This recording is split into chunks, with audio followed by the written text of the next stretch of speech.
Notre discussion d'aujourd'hui porte sur le fonctionnement de la voiture au gaz, ses avantages et ses inconvénients. Pouvez-vous convertir n'importe quelle voiture pour qu'elle fonctionne à l'essence?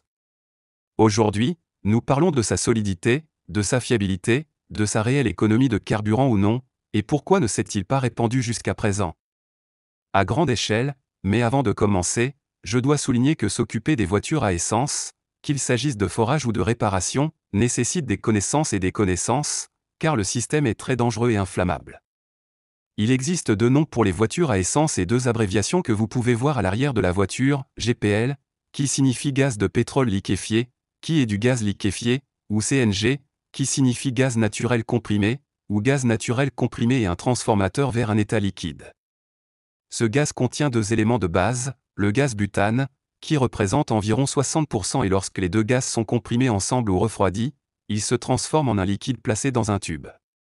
Ces deux éléments nous donnent un indice d'octane élevé pouvant atteindre environ 110 octanes. Mais le gaz liquéfié n'a ni couleur ni odeur, ce qui est dangereux, c'est pourquoi on y ajoute de l'éthylmercaptan, ce qui lui donne une odeur forte et pénétrante qui permet de connaître l'existence d'une contrebande si elle se produit. Et c'est similaire au gaz de cuisine, mais certains pays utilisent eux-mêmes le gaz de cuisine. Les débuts des voitures fonctionnant à l'essence remontent au début des années 90, la principale raison pour laquelle leur utilisation coûte près de la moitié du prix de l'essence, en particulier dans les pays européens ou en Asie de l'Est où l'essence est chère.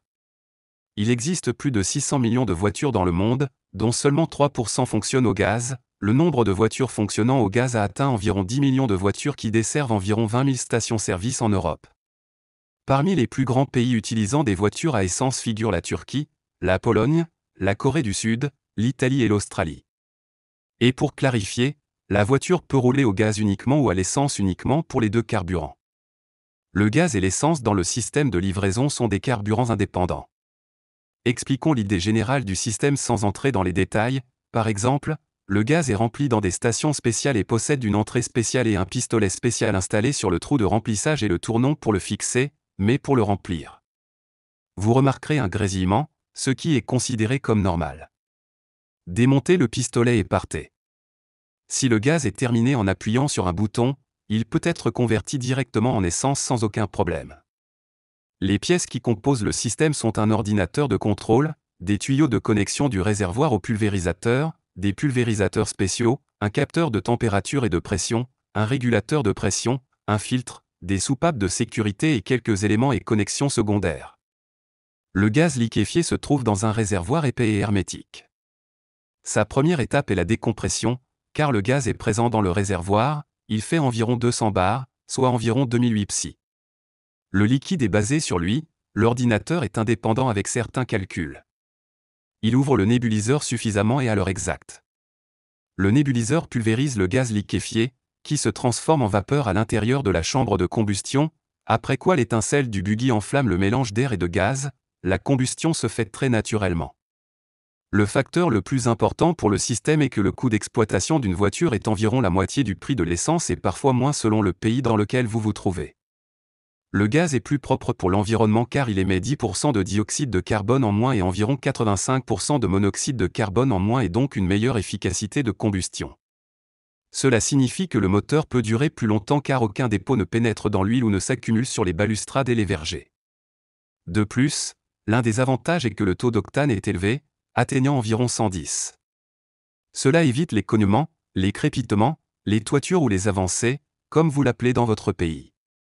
Qui est le désavantage du petit nombre de stations et de leur manque de diffusion, surtout dans les zones reculées en raison du manque de demande de la part de la population, jusqu'à ce que je lise qu'en 2016 le nombre de stations en Europe a diminué, de nombreuses entreprises ont commencé à s'en éloigner, et cela augmente le coût de la gare car le nombre de voitures est faible et le rendement de la gare est également faible, ce qui laisse la possibilité aux propriétaires de gares presque inexistantes. Cela nous enlève le dernier point, qui est le risque.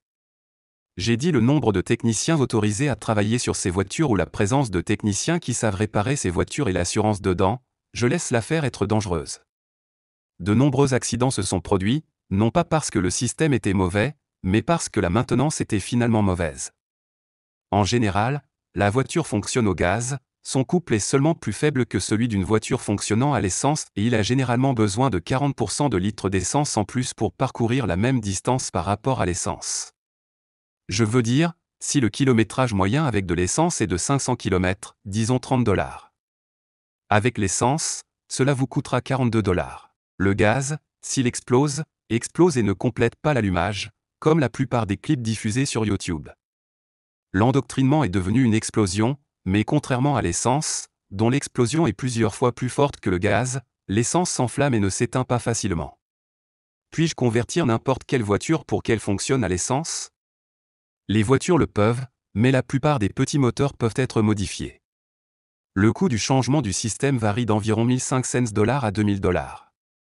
Mais c'est très nécessaire si vous achetez une voiture qui a été transformée ou si vous souhaitez transformer votre voiture. Y a-t-il des dangers pour les voitures à essence dans les régions chaudes comme la région du Golfe? S'ils sont installés professionnellement par des autorités spécialisées, il n'y aura aucun problème, si Dieu le veut. Ces voitures sont répandues en Irak et aux Émirats arabes unis sans aucun problème et les températures sont élevées. À revoir.